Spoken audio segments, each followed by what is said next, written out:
And it's really true, most of us may know that the skills that it takes to survive aren't the same skills that it takes to thrive, right?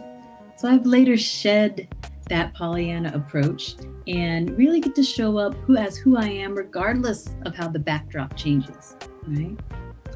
But another survivor skill that a lot of us have due to systems of oppression that are always whirling over our head, I like to talk about the big three: white supremacy, capitalism, and patriarchy.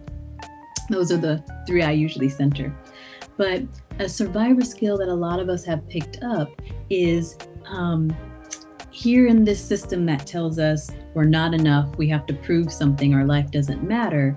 A lot of times we try to prove that worth or feel enough by answering or showcasing to the system that we are.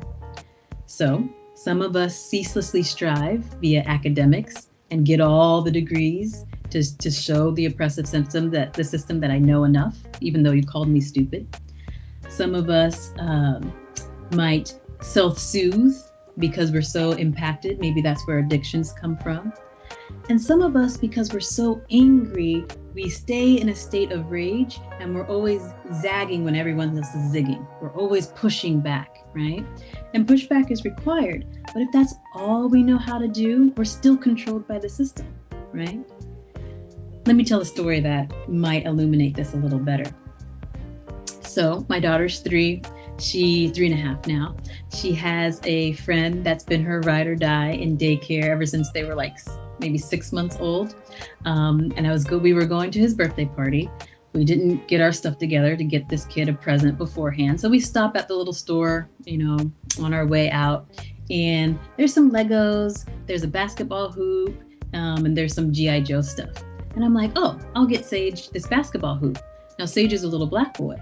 And I'm like, am I really going to get this black kid a basketball hoop? Can I get him a different toy? I don't want to, start messaging to him that he has to, play basketball. But in this situation, Sage actually liked basketball. Like he loved putting all different things in this hoop they already have at home. So I was like, okay, this one is a little different. I think he'll like it. But then I was warring with the fact that I shouldn't get him that, right? At the end of the day, I got it for him because I knew he would like it. But if I was controlled by the system, I wouldn't have got him the toy that best fitted him, right? So if we're always just resisting, if that's only tool in our repertoire, we'll find ourselves always on the outside and always angry. And that will erode us from the inside, right? So all this to say that we can end up caught in the system in a lot of different ways. What I think one anecdote is to become self-defining, self-validating, and unconditionally self-loving.